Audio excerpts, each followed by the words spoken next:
Welcome to The Voice of Florida Architecture, a podcast of AIA Florida. I'm your host, Rhonda Hammond, and we're coming to you today from the AIA Florida Annual Convention and Trade Show in beautiful downtown Tampa, Florida. We have a very distinguished guest with us today, Mickey Jacob, FAIA. Thank you for being here. Well, thank you for having me. What an honor to be with you. This is outstanding. Great. Thank you so much. So for the most part, our AIA Florida family doesn't need an introduction, but for those that may not know what an incredible advocate you are for them, I'd like to share just a few little tidbits. Okay. You were the 2004-2005 AIA Florida president. You were AIA National President in 2013. You're a member of College of Fellows.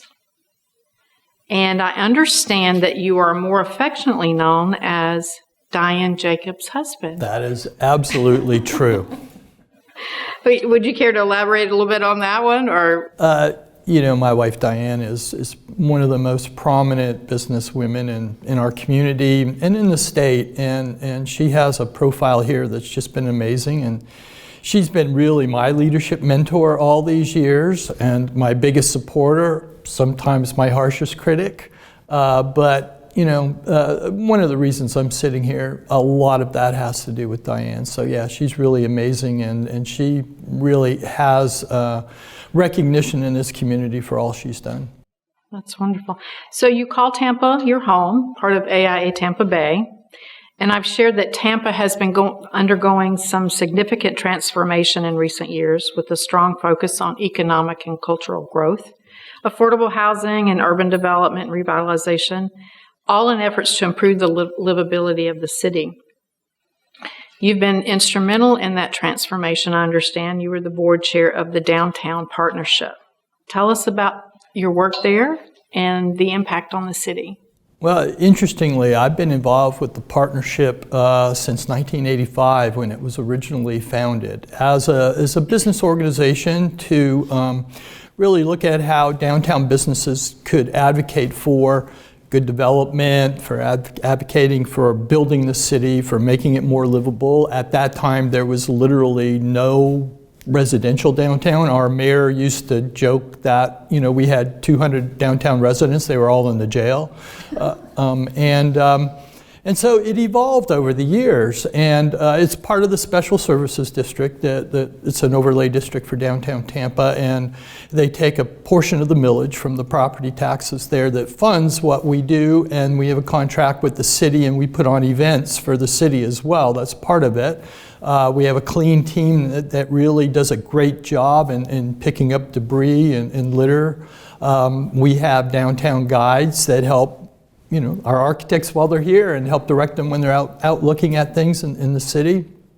And we also really work on advocacy for things that are going on, especially in the state legislature, that really affects what cities are doing and decisions. So it's a big job. We put on big events like Boom by the Bay, which is our big July the 4th fireworks. We do the River of Green on St. Patrick's Day, where we dye the river green, and we get thousands of people downtown, and it's really, really wonderful how it has evolved into a piece of this city that really continues to promote the city, but provide experiences for the residents. That's so nice. When I was teaching a few years back, I brought a group of students down to explore the downtown Tampa, the Water Street district. And on the way back, I was waiting at the bus for everybody to come back, and one of the students says, "Everybody's smiling here. They're so happy. I want to live here."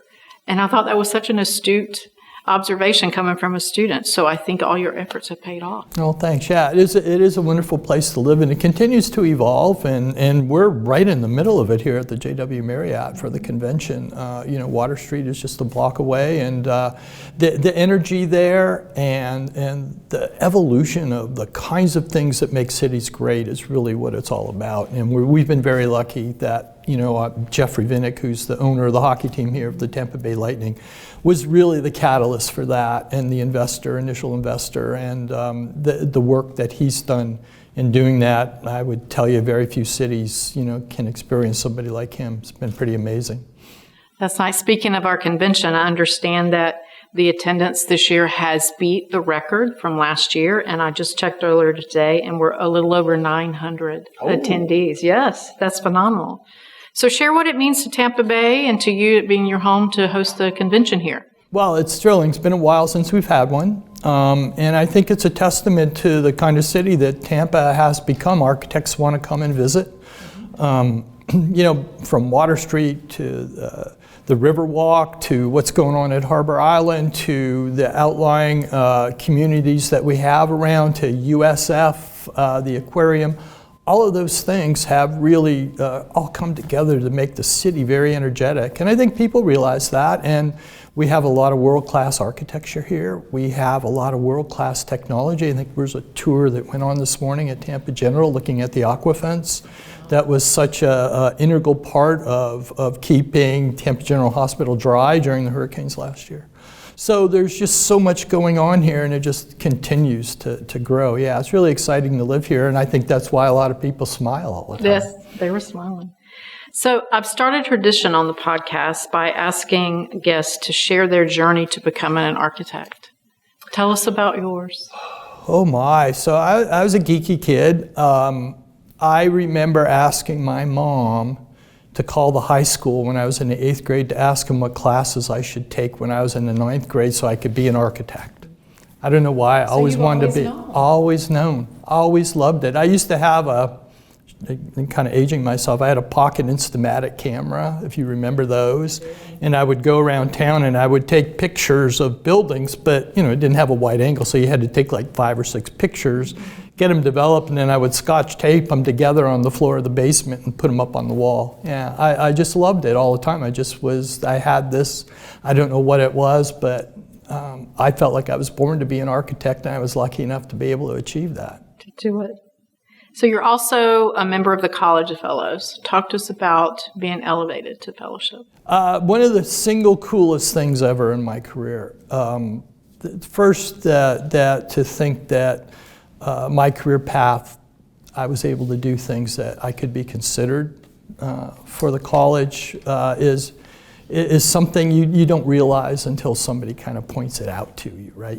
I don't think about it. And the experience of putting it together, Jim Anstis was my sponsor, and the process was so detailed and so in-depth and needed to be thought so carefully on how you did it. Again, that was a learning experience, but you learned a lot about yourself. You learned how to tell the story of yourself.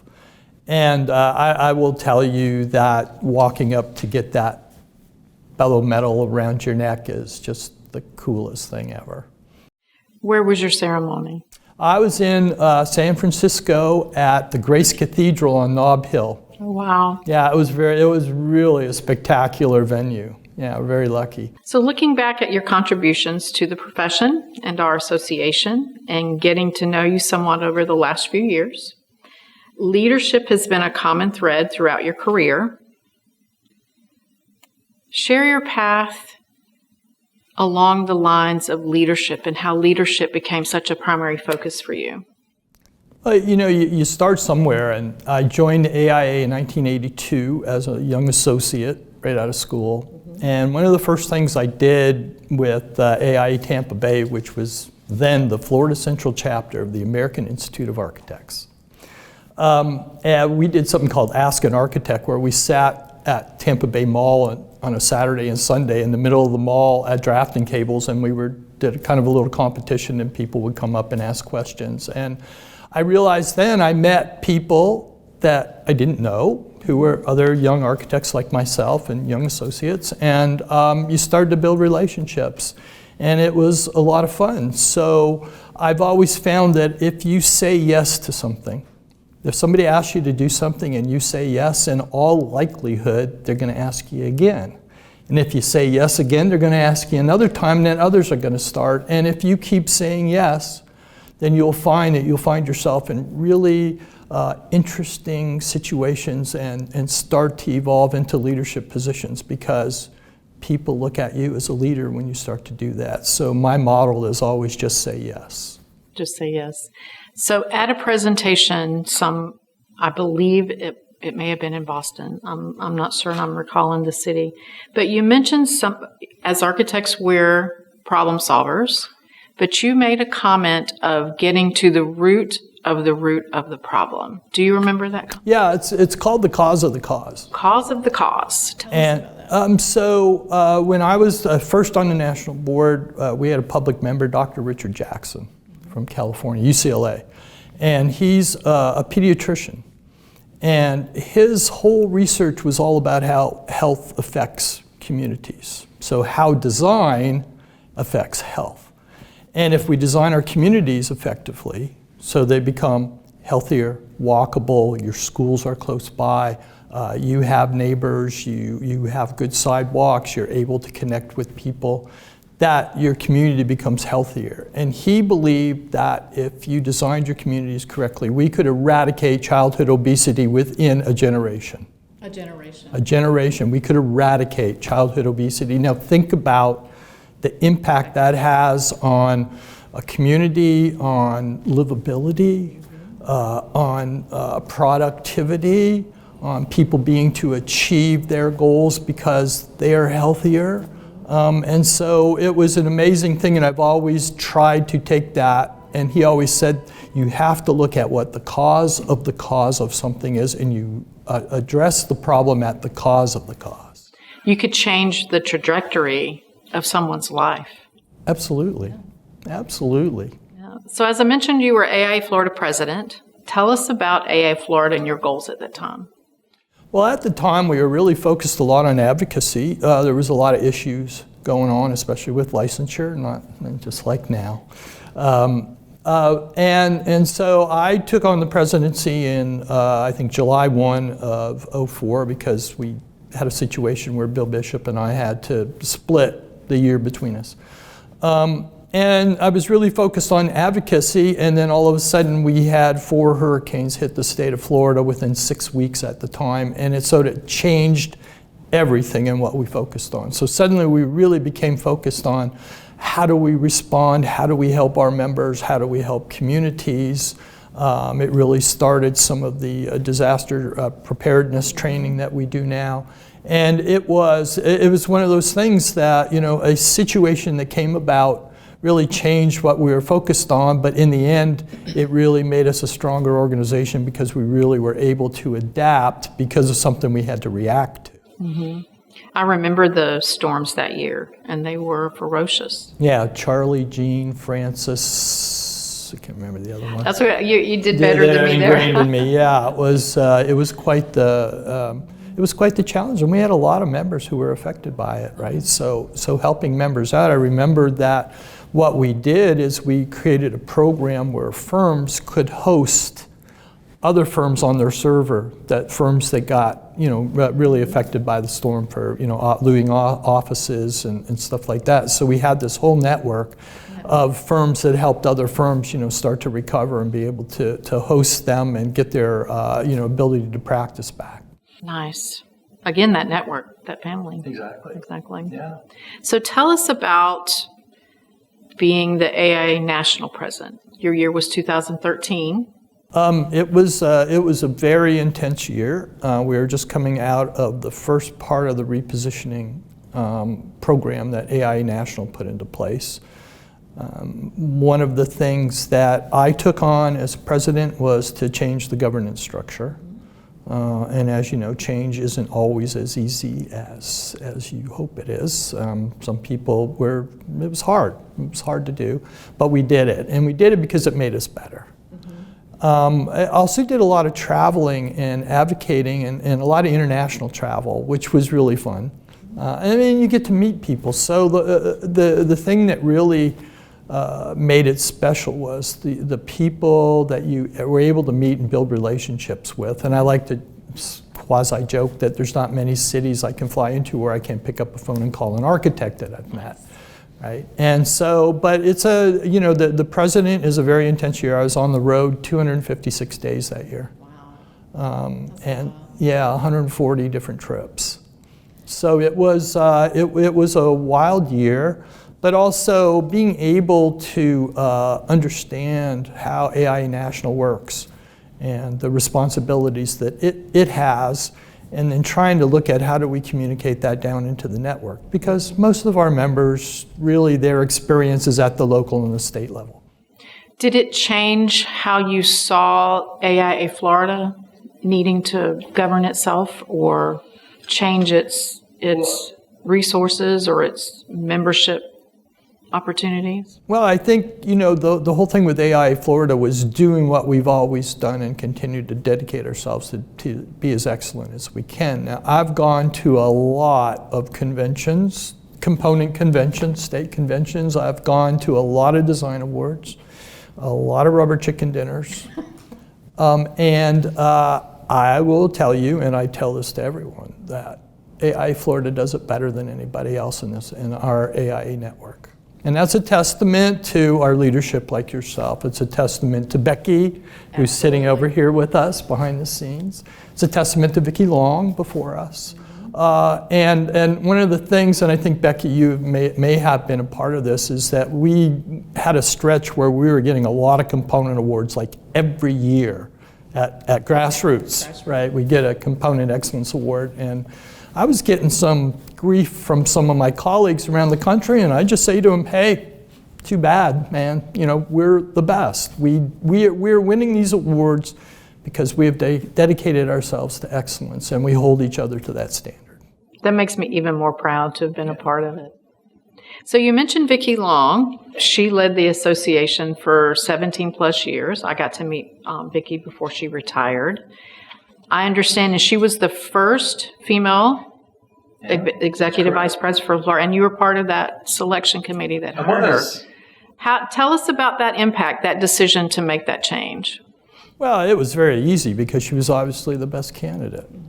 And like anything that I certainly believe in, we looked at the quality of the person, how they conducted themselves, what they were all about, and when you make those decisions, then yes, we were able to hire the first woman, and we were proud of that, but it wasn't about that, right? It was about who she was and what she could do for us, and she was obviously the strongest candidate, and we were just thrilled that we were able to get her. And and like we talked off camera a little bit, you build a relationship. Vicki has evolved into one of my best friends over the years. We've worked on so many things together, and it was a grand adventure. But she took us to the next level, and we could see that in her, and in her presentation to us when we were interviewing her. We understood that she had the capability to get us to the next level we really wanted to get to. So she was part of the Excellence Awards, the national awards. Oh, yeah. Nice. That's testament. And the really lovely part of it, she was on my executive committee when I was AIA national president. So she was the case representative on the executive committee. Yeah. Oh, that's right. So she was there with you. She was there with me, yeah. That's even better. So that made it a really strong Florida presence. Absolutely, yeah. All right, so as I mentioned, leadership is a strong focus in your life. For those that don't know, you are the Jacob in our Jacob Leadership Institute. The JLI launched its program in 2019, and it has now graduated 99 students. Were you aware of that? I didn't know it was 99. How cool is that? I know. And I was one of the inaugural attendees, along with our president-elect, Adam Gale. He was one of my cohorts. The program now has a waiting list to participate each year. So we've organized a selection committee. So talk to me about why you felt it was important to institute this program for AIA Florida. So leadership is a journey. And when you can help people build their leadership skill sets, you help them attain positions, you help them build the confidence in it. And the important thing is that it doesn't matter what position it is, right? It could be AIA Florida president, like yourself. It could be something in the AIA, but it's just as important if it's the Downtown Partnership or the Chamber of Commerce or your local Little League. Doesn't matter. What matters is it's architects out there in the community being leaders, which gives us bigger visibility. It builds, I think, respect that you get in the community, which makes us be able to penetrate the marketplace deeper, and you get more recognition for what you do. So ultimately, it helps you in your personal life, it helps you in your professional life, it helps you in your service life. And when you can do that, you're just serving architecture on the level that we really deserve to serve it at. I love that. The best part is that we get to do the graduation at convention every year. I think that's lovely. That is fun. It's really a lot of fun. So the practice of architecture itself is facing many upcoming challenges. The impact of AI, we had a session at the convention this morning. Alternate paths to licensure, deregulation, the erosion of CCNA protections. I could go on. What advice would you give to practicing architects facing these challenges? So we have to really look at what we are as a profession. We like you said, we face a lot of challenges and we face a lot of competition. We have to go out there and do what we do best. And that's create communities and make them safe, healthy, and livable for everybody. That's our goal, that's what we do, that's what we have to market ourselves as, that's what we have to sell. And you do that, and leadership's an incredibly important part of that, being out there and telling that story. And I don't think we as a profession, quite honestly, and that's where the AIA can come in, is that we don't tell our story as effectively as we probably could. And so it's one of the things I think we can focus on. I think the other thing too is really looking at, I had a friend of mine who used to say this, he said, you know, what you have to do in any business, any profession is you have to stay away from the fads, right? You have to stay ahead of the trends and you stay true to your principles. And that's what we have to look at from the AIA. So how do we stay ahead of the trends? AI, right? How do we do the research necessary and be able to utilize that to the best advantage for our members to help them in the marketplace, help them be more competitive, help them be more profitable, and prosperity across the board, which helps everyone, right? We all grow from that. And then make sure we understand what our principles are as we as a group go out and make our communities better and really stay true to those principles and then tell the story. Tell the story. We are good at telling stories. Yeah, and we should be better though. From your point of view, what makes AIA relevant? Why should an upcoming architect or associate join? Well, it's all about people like yourself that choose to be a part of this and be passionate about it and enthusiastic and energetic. You always want to be around people like that, and I think the AIA does that. And it gives you an opportunity to go out and poke outside of your typical daily bubble that you live in and challenge you with new experiences, but you also get to meet people you normally wouldn't meet. I like to call it the unintended social collisions that you have because you choose to participate. And you run into people you normally wouldn't run into, and you get to know them, whether they're architects or outside of architecture, and you build a network of trust that people will come to you for things, and that's when you start to say yes. So it all kind of connects together, but the AIA is a wonderful tool to do that because we give you an opportunity to be able to participate in whatever it is you're interested in the profession. That's right. And then it's all about how can you make it better. And so many, we have 900 plus of those kinds of people here with us right now, and the brain power, the energy, enthusiasm, the ideas, all of that with all those people, that's a very powerful group that we can really achieve a lot of goals if we focus it the right way, and that's where the AIA comes in. Nice. Thank you for that. Mickey Jacob, FAIA, we're on the eve of you being bestowed the James H. Anstis FAIA Lifetime Achievement Award. Why give a lifetime? Because that's what you have to give. If you can look back and say, you know, I made a difference. It doesn't matter what. If you make a difference, then you've really achieved something that makes life worth living, right? Now trust me, it's very daunting when somebody says, you're going to get a Lifetime Achievement Award, right? That's like, oh my goodness, I guess I have been around a long time. Yes. But in particular, because it's the James Anstis Award, Jim was one of my mentors, and really one of the people who's responsible for me sitting here with you today. I wasn't aware of that. Yeah, he not only did he sponsor me for fellowship, he was the one guy who really pulled me aside and said, you know, you can really make a difference if you want to. I can help you. I never forget, we were flying to San Francisco, and I can't even remember what year it was, for the AI National Convention. We were on the same flight. And I was sitting there, and it was my first convention, so it was like 1990 something, I think.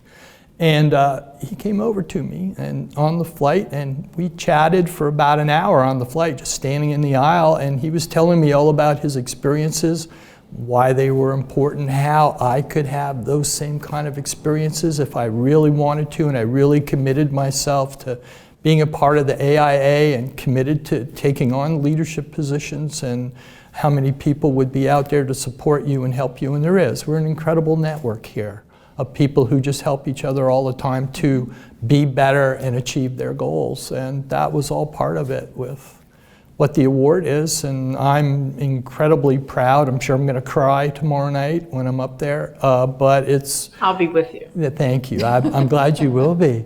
But it's really an honor for me, and I just can't believe that this is happening. You know, it's just unbelievable. You know, and I think that at the end of the day, right, when you can look somebody in the eye and say, I think that you have the potential to be something, let me help you get there.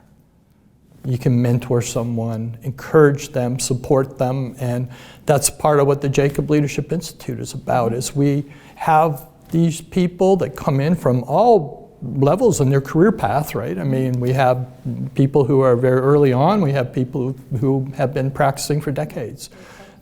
It's always good to continue to build your leadership skill sets. It doesn't matter where you are in your career. And so that's all part of it. How do we help people do that? How do we position them? How do we identify people who have the ability and the enthusiasm, the energy to become leaders, and position them and support them and help them and get them where they want to go? And that makes it all worthwhile. That's why you're getting the award. Well, thank you. Is it even more special that it's here in home? Yeah, wow, what a coincidence, right? Yes. It's, way cool. Mm-hmm. You know, my wife has, you know, made sure a lot of people know about it. Of course she would. My best friend, you know, Jeff Potter, who was the 2012 AI National President, is here for it. You know, it's a celebration, but I look at it, it's a celebration of all of us, because I'm not here without everybody. You know, everybody out here at this convention has been a part of this journey, and it's because of them and all of us working together. I just happen to be fortunate to be at the right place at the right time with some of the things we did. But yeah, it's you know, it's a big community of people, and that's what I love about it. I'm very proud that I get the opportunity to be a part of it, because it's my last design award ceremony, and it's here, and you got the award. I was just so tickled when I heard that. It's very special. It's going to be fun to be up there with you. I know. I'm looking forward to it. So it has been my honor to get to know you these few years. I want to thank you for your leadership for AIA Florida, for the architects across our country and across the globe, and most importantly, the architects coming up, the architects of the future, with what JLI can do for them. Just thank you for your leadership, and congratulations on your award. Well, thanks. That means a lot to me coming from you, and thank you for all you've done. You know, you've been a great leader, and It's because of you, it's because of Becky, it's because of all the staff here, all our architects. That's what makes AI Florida great. And like I said before, I brag on this all the time across the country. People are sick of me talking about it, my colleagues around the country, but I do, and we should. You know, it's an honor for me to be a part of it, and it's really fun to be able to tell everybody all the amazing things that we accomplish here because of all the people like yourself that dedicate yourselves to the standard of excellence that just makes us better than everybody, and it's really been a fun ride. Great. Thank you so much. Well, you're not going anywhere. No, you kind of stuck with me. Well, thank you. This is Rhonda Hammond, AIA, your host. Thank you for listening to this episode, The Voice of Florida Architecture, a podcast brought to you by AIA Florida.